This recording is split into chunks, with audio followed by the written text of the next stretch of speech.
time in these colonies is really not unlike today. I should make it clear that this image is terrible because it really doesn't reflect visually the truth of the matter. But the truth of the matter is really not unlike today, where we have the 1% in possession of over 90% of the wealth and the 99% with very little. And the distance between the two, which is greater today than it has ever been in this nation's history. That I'd have to stack 100 ladders on there, and I couldn't fit it on the slide. So just so you realize.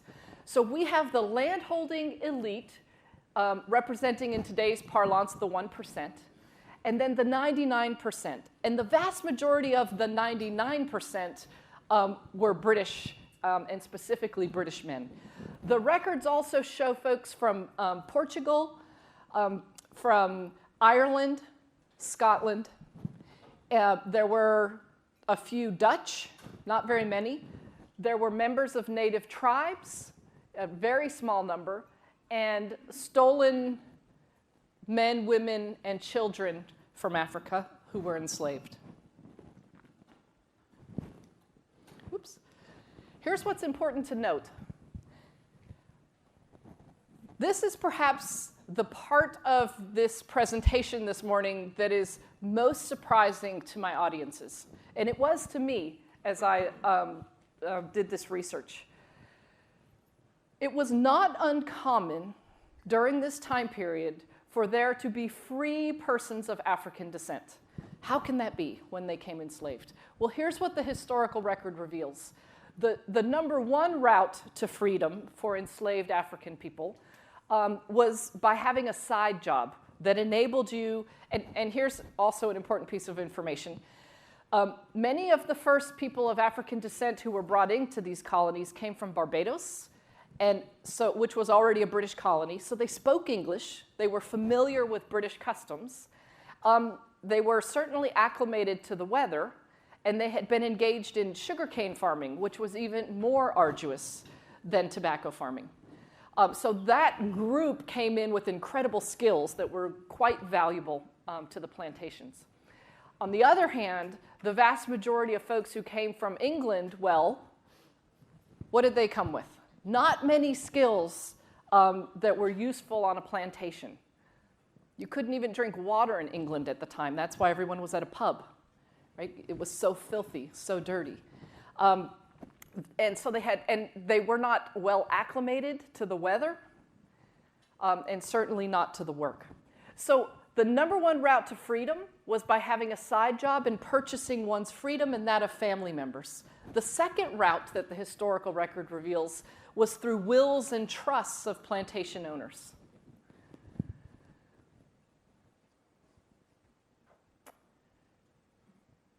Again, poor British men constituted the masses within the 99%. It's important to note that all free men, whether of British descent or from Africa, had the same rights and privileges as a matter of law. That meant free men of African descent could vote, and they did. They could own enslaved persons of African descent, and some did. They could own indentured servants, and some did. They could run for public office, although I can't find a record of anyone who chose to do so. Furthermore, they could marry a person of the opposite sex regardless of her nation of origin, and they did with abandon. In fact, in one county in Virginia, 50% of the free men of African descent were married to British women. And don't forget that gender imbalance. Hello, what's up fam? How you doing? I hope you're doing super great wherever you are today. As you know, this is your presenter, Jinduik Stories, and I'm thinking and hoping that you're doing well, whatever you're watching us. Now, in today's video, there's something so historical that you want to talk about. And I know most of us are asking themselves, like, where did the concept of whiteness come from, right? Because we have black, white, right? These all racial distinctions that we are having today, we're going to see the birth of a white nation. How did white people came to be? And in today's history that we are going to look at is the Bacons Rebellion. But now, in line with what I'm going to tell you, there's a presenter called Jacqueline Batalora.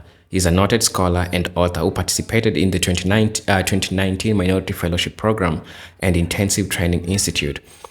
Our presentation focused on legal social construction of race in the United States, particularly examining how laws and policies have historically created and maintained racial categories and hierarchies.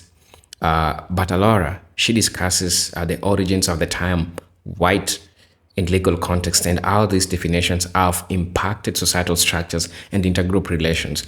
Our insights aimed to deepen understanding of systemic racial issues and inform strategies for promoting equity and inclusion. We are going to see the birth of a white nation and the birth of a white nation from a perspective of the Bacons Rebellion.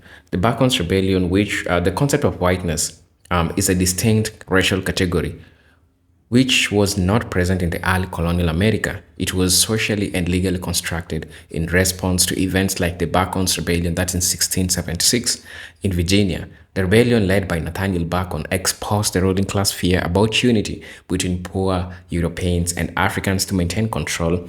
The colonial elite implemented race-based laws that created the white race as a privileged group and reinforced black subjugation. It's true. Look at it like this. There was nothing like white and black. According to the Bacon's Rebellion, if you get to look, which happened in 1676, both white and black people had the same rights because we had indentured laborers. This means that they all had an opportunity of marrying. But whether you're an African who wants to marry a white person, whether you are a white person who wants to marry a black person, there were no rules. But these people saw the unity between black people and white people, and they saw no, the unity is going to shake us. And the elite created this classification by dividing and giving laws that discriminated black people from marrying white people. And this came in so many ways. It is so interesting, this part of history. And probably not all of people agree with this part of history, right? But at the end of the day, it's taking what you feel it's important and leaving what you feel it's not important. This is a presenter Agent Stories. I want us to watch this video. If you're watching us for the first time, I'll definitely ask you to subscribe to our channel, join our membership, and if you wish to buy me a coffee through my Cash App account, it's Kendrick Candle, it's on my bio, I'll most definitely appreciate. Until then, I want us to watch this video. I'll be back and we'll have a discussion. The historical evidence, actually, let me take a step back. I just want to address the gender component here, right? Because we're just talking about free men. So let's bring in why that's the case. The law that established the parameters of relationships between men and women at this time is called the law of coverture. The law of coverture emerged out of feudal England, and it really wasn't contested until Seneca Falls in the late 19th century. The law of coverture is described by the famous barrister in England called Barrister Blackstone in this way. He says that in marriage, the two are made one, and the one is the man. And quite literally, as a matter of law, that was the case. And so let me concretize that. That meant as soon as she said, "I do," she is not recognized in a court of law. Zero recognition in a court of law. So a woman couldn't enter into a contract. She couldn't craft her own will or trust. She had no right to her own wages. And if she were sexually assaulted, her husband had the claim. So we get a sense of the law of coverture. Now, some of y'all are thinking, well, why the hell would anyone get married?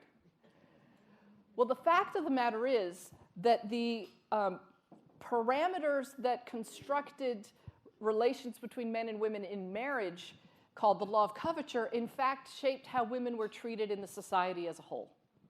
And so it was exceptional for a woman to be able to do what she needs to do to survive without a man. You can see how the legal arrangement made you dependent on a man because you couldn't do anything on your own.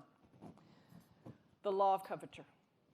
So shifting back into the very important fact that free persons of African descent had the same rights and privileges as free British people as a matter of law. The other thing that is important to note is that persons of African descent and British descent who worked on the same plantation were treated the same. There was no hierarchy on this plantation. The only separation was along gender lines. So that meant people from Africa and England ate together, slept together, worked together, lived together. Marriages between persons of African descent, largely men, and women of European descent, largely British women, were largely accepted by the masses. I really thought I was going to find some evidence that suggested that these marriages were viewed in a negative light. But we have not been able to pull one piece of even anecdotal evidence. So here's the kinds of things that you look at. What we did was we looked at people who were in business for himself, who married a person who was either a marriage between a British person and a person of African descent. So what we would expect to find if the community viewed that marriage in a negative light, you would expect at least a dip in their income, right? If the community's like, yeah, we do not approve, so we're going to go to this lawyer instead of that lawyer. We're going to go to this shop instead of that shop. We don't find that, even if only a temporary one. Not a single example. Furthermore, at the time, not unlike today, women outlived men. And so it was not uncommon for women to marry multiple times. So you might expect, if the marriages were viewed in a negative light, that a woman from England who had been married to a man from Africa, that she may find it difficult to remarry to a person of British descent. And again, we don't find evidence of that at all. These marriages continued, and women married without any kind of conflict indicated in the record.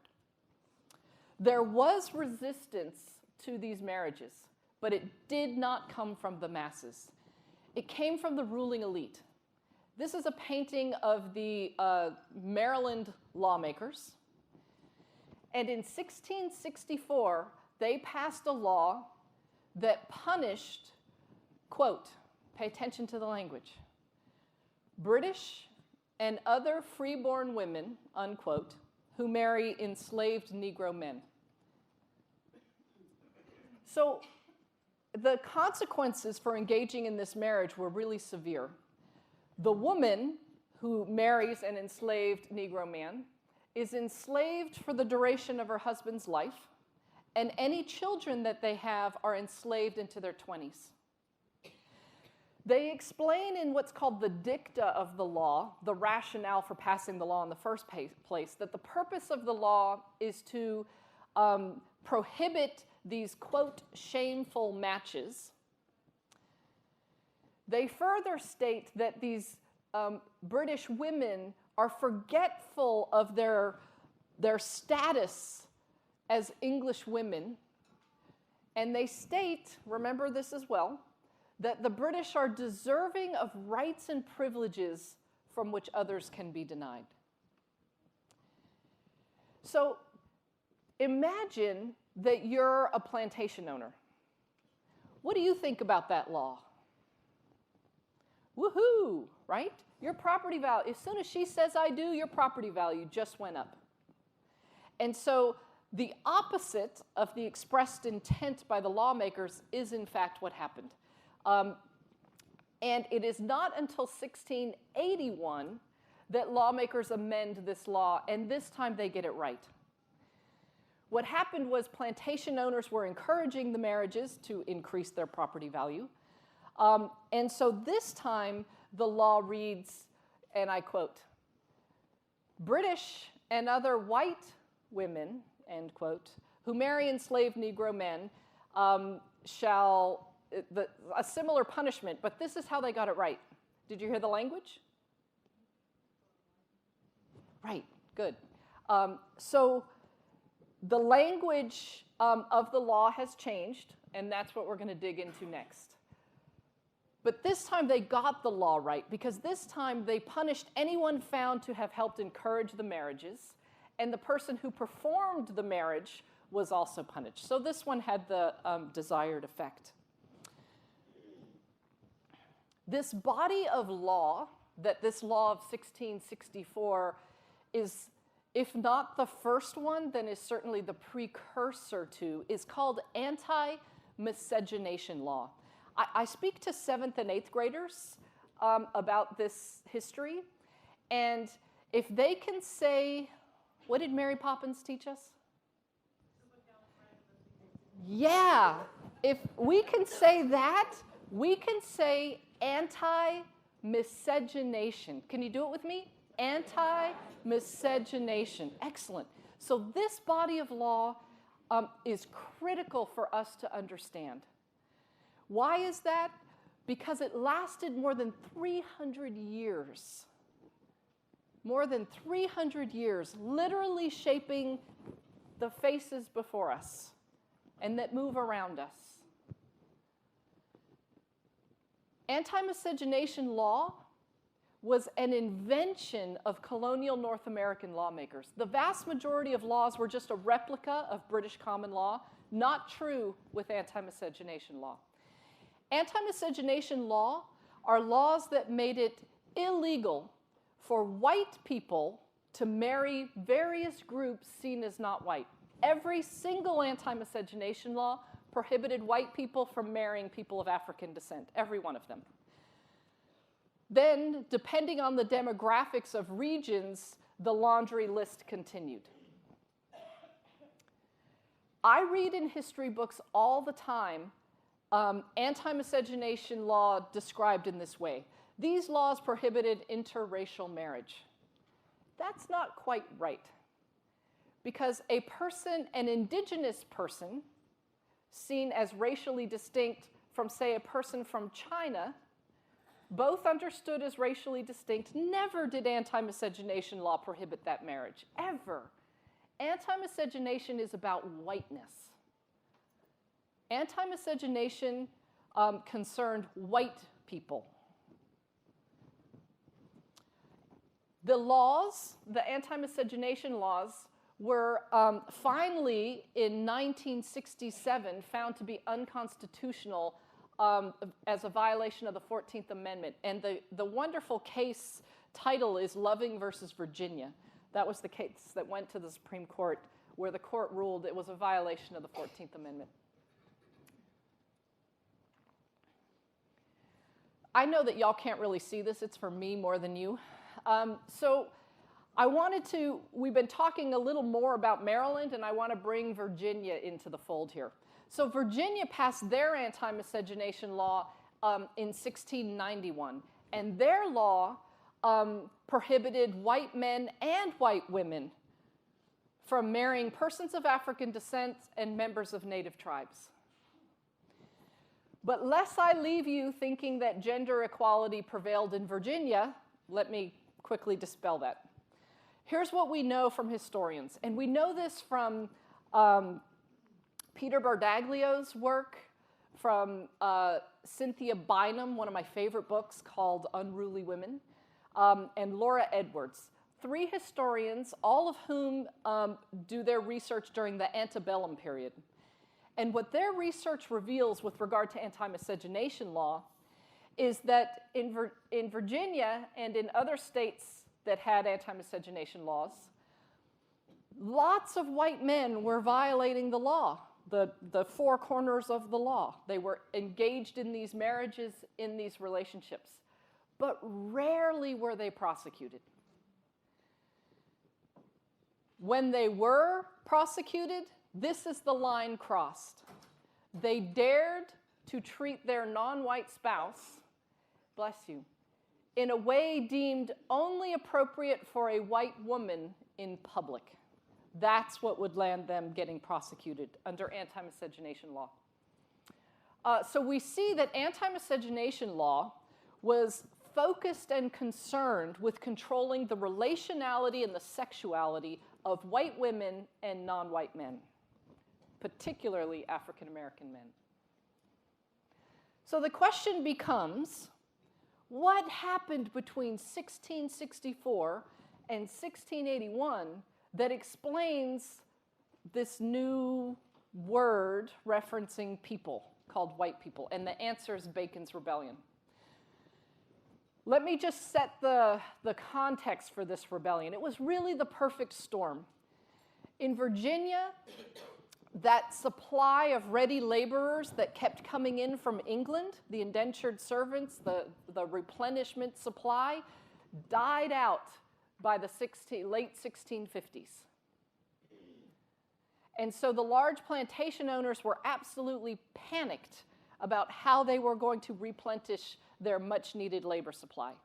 So what they did was they began to impose extremely harsh punishments on the laborers they already had for really minor infractions. So they'd add, if one had a term of indenture for 5 years, they'd get 9 added on for stealing a pig and other sorts of infractions. So the treatment of indentured servants became much harsher. The other thing that happened is that the price of tobacco dropped. The king gave most of the good land to his buddies. So even if you were lucky enough to survive, to purchase your freedom or to survive indenture, there wasn't a lot of opportunity once you were no longer working for another person. And even if you were lucky enough to find and afford a piece of land to farm, it was becoming increasingly difficult to compete with plantation owners who had a labor force that they didn't have to pay at all.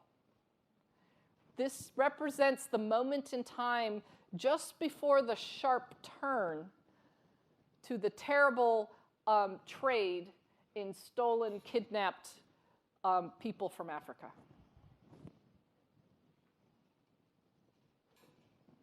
So this man, Nathaniel Bacon, he didn't have to look very far to find a bunch of disgruntled people in the colonies. And so there were 2 phases to Bacon's rebellion. The first turned on tribal people surrounding the colony of Virginia because Bacon was furious with the political leaders in Virginia because he believed that his neighbors had been killed by Native Americans. Imagine that. They thought their land was taken, right? But he, coming from his perspective as a Brit with power, was outraged that they were killed and that the governor failed to take sharp action. So the first phase of Bacon's rebellion was a focus against Native American people. The second phase focused on the ruling elite. This rebellion was enormous. It lasted well over a year. More than we know from records written from the lawmakers in Virginia to the Legal Oversight Authority in London, that that their perspective was that more than 30% of the people in the colony supported the rebellion. Britain sent in troops, and that ultimately worked to quash this rebellion. The rebellion sent ripples throughout the British colonies. And the ruling elite were vulnerable, felt a vulnerability that they had not experienced before. How do we know this? We know this from the work of Theodore Allen. Theodore Allen's research digs in great detail into these written communiques going back and forth between lawmakers in the North American British colonies and the Legal Oversight Authority in London, which reviewed all laws of the British colonies. And it's in these letters that he reveals that these leaders in lots of colonies in North America were really traumatized and frightened because of Bacon's rebellion. And here's what else we learn from that written communique. We learn that the Virginia lawmakers tell them, don't worry, we've got this under control. Because remember, Virginia is a corporation, so it's the shareholders in England who are feeling very insecure about their investment. They say, don't worry, we've got it under control. And they reveal that they will pursue a divide and conquer strategy. Oops. And in the decades following Bacon's rebellion, we see in the legal record a mass of laws getting passed and asserted. Now, don't forget, up until this moment in time, free people of African descent and free British people face the same rights and privileges as a matter of law. Those who work on the same plantation receive the same treatment. They work together, eat together, sleep together, and that day ends. These laws ensure that that social organization would never, would be completely shattered. This is an example of some of the very first laws that were passed. One of the first laws prohibited free blacks from running for public office, which obviously they could, or you don't need the law. Black persons of African descent and members of native tribes are prohibited from marrying whites, the Anti-miscegenation law. Whites are required to be paid goods, including gun and powder, upon completion of their term of service. Contrast that with the next law that prohibits free blacks from possessing a weapon. And then a law is passed that prohibits persons of African descent from testifying against white people. The law of 1681 represents the first time on planet Earth that there is a reference to a group of humanity called white people. There's lots of evidence of discriminated against groups across the planet throughout history. None of them were discriminated against in opposition to whiteness, because whiteness has never existed until 1681. Y'all are about to get little buttons that say 1681, and so when people ask you, you have to be able to give them a great answer, right? So it is the first time in law there is reference to a group of humanity called white people. So let's look at this. We have this. Imagine what that must have been like. Here you are, and yesterday you were British, and today, lawmaker, and we don't have cell phones, telephones, texts. Most folks realized the new social arrangement when they went to work, because law required now that white people, this new group of humanity called white people, be in a position of managerial authority relative to all others. So the plantation was required to be restructured. If you were not in an area where this restructuring of society was apparent, these laws, this bundle of laws, were required to be read 2 times a year at church on Sunday and on the courthouse steps. Let's look at what it must have been like to find oneself now a white person. How would you know who's white? It's clear from the language of the law that British people are white. Is anybody else white? And what did it mean to be white? Well, let's look at this one law. Let's look at the prohibition of people of African descent testifying against white people. what's the message to white people? You can treat people of African descent however you wish, right? And not be held accountable. Excellent.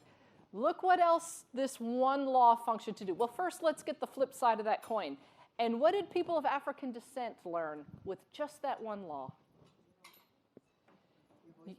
You better be passive, right? You better be passive and submissive relative to white people. Look at the function of this, just this one law. That it functioned to align the law with whiteness. Do you see that? It aligned the law with white interests and perspectives. Now, that law that prohibited white people from marrying, prohibited blacks from testifying against whites, that law worked. And the reason I know it worked for its purpose, the divide and conquer purpose, is because we see it throughout US history. After the US signed the Treaty of Guadalupe Hidalgo, and this half of the room yesterday were Mexicans living in Mexico, and today are Mexicans living in the US and you didn't move, what we saw emerge in those regions were laws that made it illegal for Mexicans to testify against white people, even though by virtue of federal law, you were white. Craziness. But the function of the law, which is multiple, there are multiple functions, right? Because it aligns the law with white people, white interests, white perspectives. And it also works to render those who are made vulnerable by that law, to keep them in that position of vulnerability so that they are rendered cheap and dependent labor. We also saw laws emerge over on the West Coast soon after gold was discovered in 1848, and we had men of Chinese descent who came over to work to build the Transcontinental Railroad and pan for gold. And once again, we saw laws emerge, and actually it was a Supreme Court decision in the state of California that began it, finding that Chinese could not testify against white people, right? So we know that law served its purpose, kept certain groups cheap and dependent labor, and pacified masses of white people. And we'll look at that in a second. So let's look at the reorganization of colonial society that the invention of white people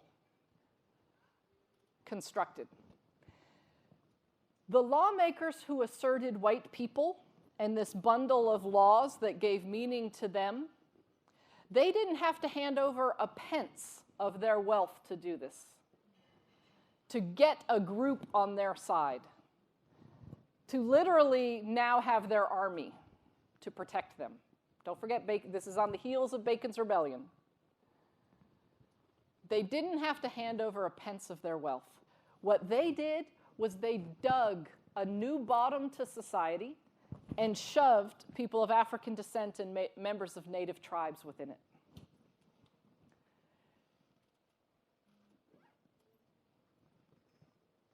The other function of this reorganization of society was probably unexpected and quite brilliant. If there's one thing that the 99% could all agree on prior to Bacon's Rebellion, it's that we hated them, the 1%. There was just shared despise for the 1%. But now there's a large group of laborers called white laborers who share something with this elite, and that something is a status called white, imbued with the presumption of shared superiority. So a link is now made, and I see this in my classroom still today. I have white students who have a greater affinity with Melania Trump and Paris Hilton than to their African American, Hispanic, Native American neighbors. That tie via whiteness is incredible. So what do we say about this thing called white people? What does this history tell us? It tells us that white people were built upon the idea that the British had of themselves as white, as Christian, as deserving of rights and privileges from which others can be denied. Listen to that again. Deserving of rights and privileges from which others can be denied. Not a far step from white supremacy, if much of one at all. So we see that white people, we were invented to divide us. And we have served that purpose ever since. White was imbued with a presumption of superiority from its very first assertion in law. We also saw, via anti-miscegenation law, that whiteness served as the center of patriarchal power, right? Because what was the function of anti-miscegenation law? It made white women exclusively available to white men, and then as a matter of when you fold in enforcement practices, you see that all women were made available to white men. We, of course, know that in 1681, well, let's ask this, my scientists. Was there a genetic shift that took place in 1681 that now links British and Dutch and Portuguese into a genetic sludge we can call white? No, it's ridiculous. Of course not. It is an invention. This thing called race is about power. And the white so-called race is about domination and exclusion. Y'all doing okay? Yes. Okay, we're going to jump ahead 100 years, okay? So, 1681, the first time in law there is reference to a group of humanity called white people. 1681.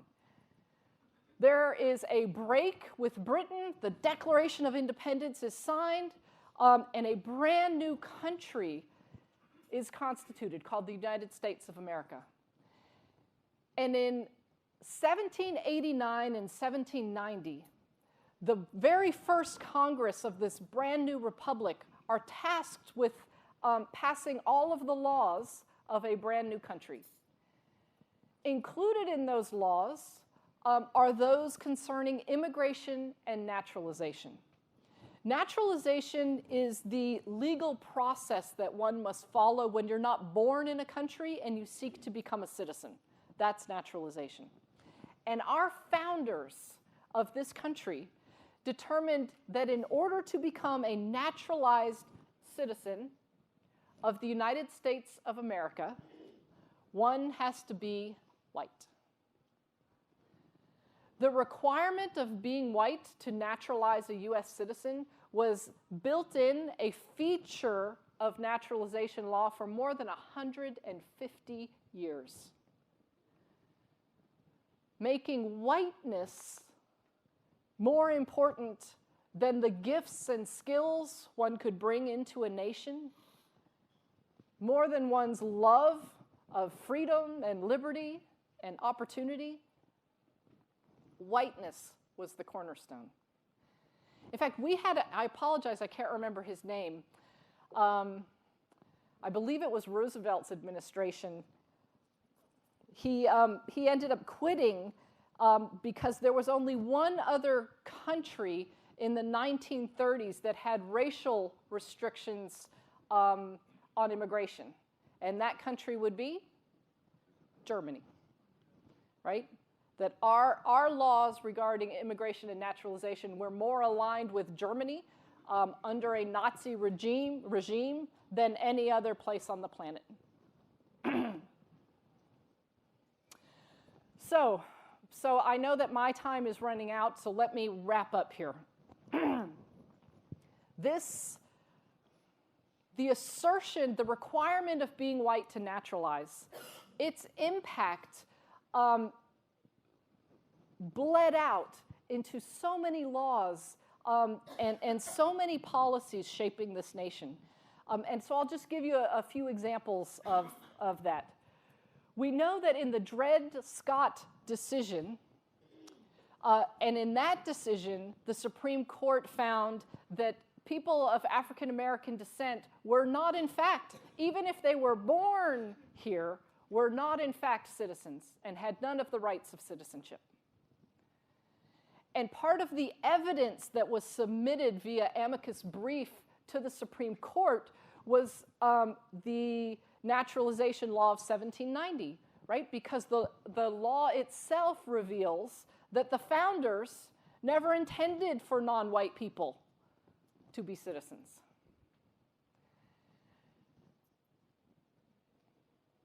What is the import? Hello guys, welcome back to the channel. I hope you are doing great wherever you are. Now, a couple of important things we need to discuss.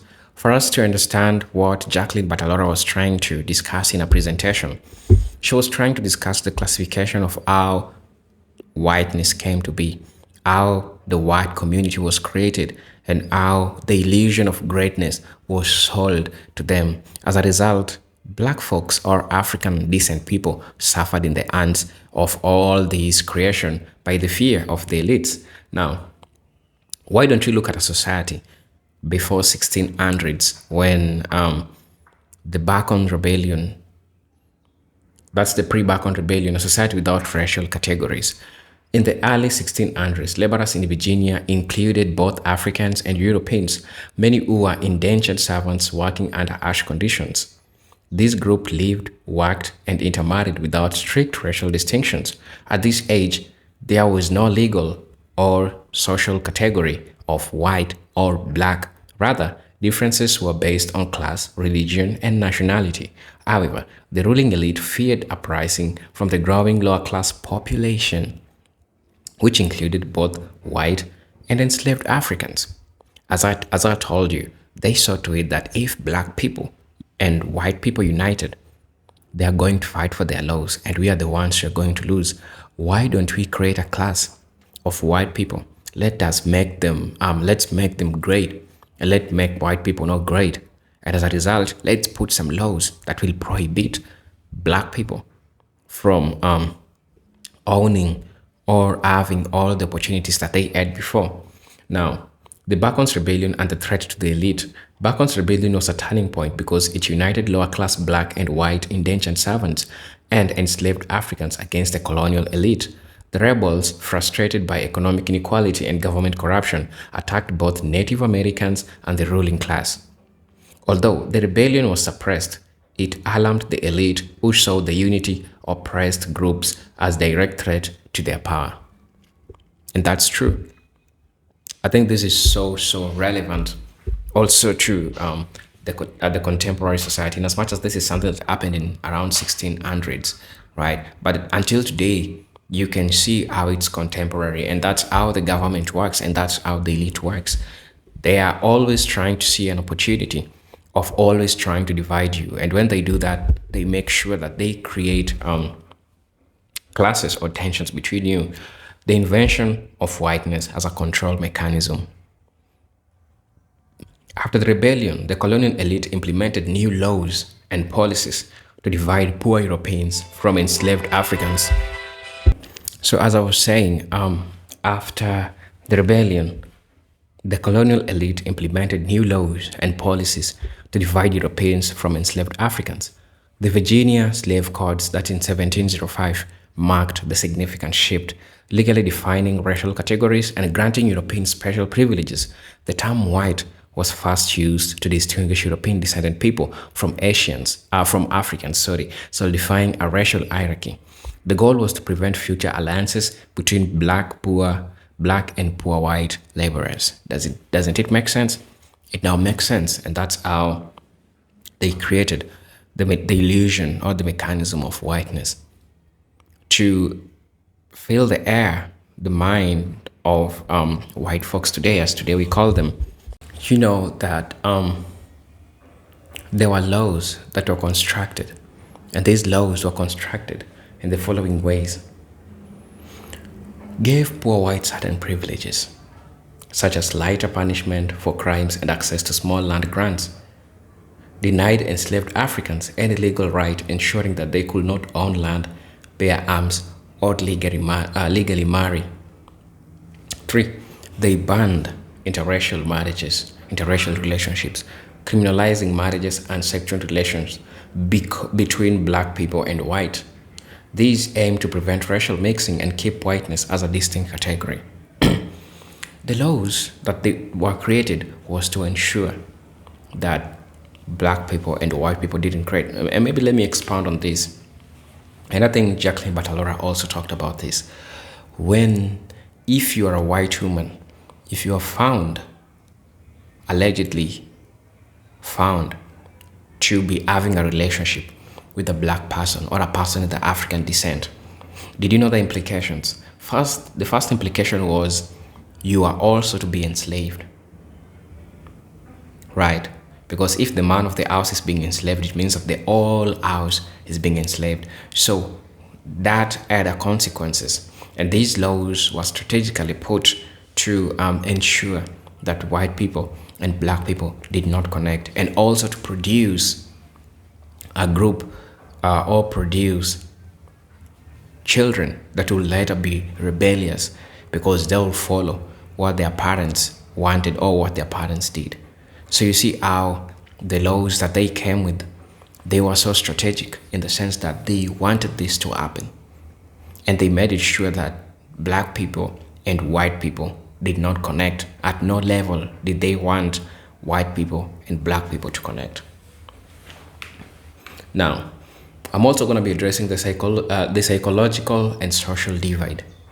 These laws created a sense of superiority among poor whites, even though they remained economically disadvantaged.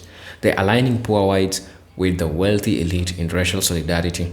The ruling class ensured that poor whites would see themselves as superior to black people, rather than recognizing their common oppression. This manufactured divide became the foundation of the white identity. And that's true. After they were sold the lie of white greatness, that's what now they started working with. That's what now they started thinking that they are better than other race, right? And things like eugenics happened, where now black genes was not preferable, where people just wanted to marry light skin. They saw people who were white so appealing as compared to black, right? And this also led to the erasure of the black autonomy. Before whiteness was codified, some black people in the colonies had rights to land, court access, and even owned indentured servants. However, as whiteness became institutionalized, these rights were systemically stripped away. Black people became a permanent underclass, while whiteness was tied to citizenship, land ownership, and legal protection. You could see how that was working. I'm also going to be addressing whiteness as a political and social tool. The ruling class continued to expand the privileges of whiteness.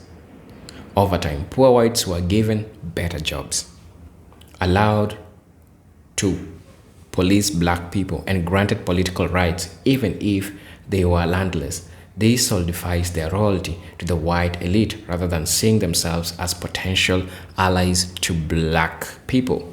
This divide and conquer strategy persisted for centuries, and that's how they wanted this to be, and that's how they wanted this to happen. I'm also going to be talking about the legacy of the Bacchus Rebellion's racial divide. The racial categories established after Bacchus Rebellion became the foundation of systemic racism in the U.S. The belief in white superiority was deeply ingrained through laws, education, and culture. Even after slavery ended, whiteness continued to grant access to economic and social disadvantages, while black people were faced with segregation, disfranchisement, and racial violence. They started pushing these to schools, right? They started teaching people how whiteness is great and blackness is not great. They tried to integrate these in different spheres so that people can get to learn. Now, what are the modern implications of whiteness and black disadvantage? The consequences of the invention of whiteness persists until today, and you'll agree with me, in structural inequalities.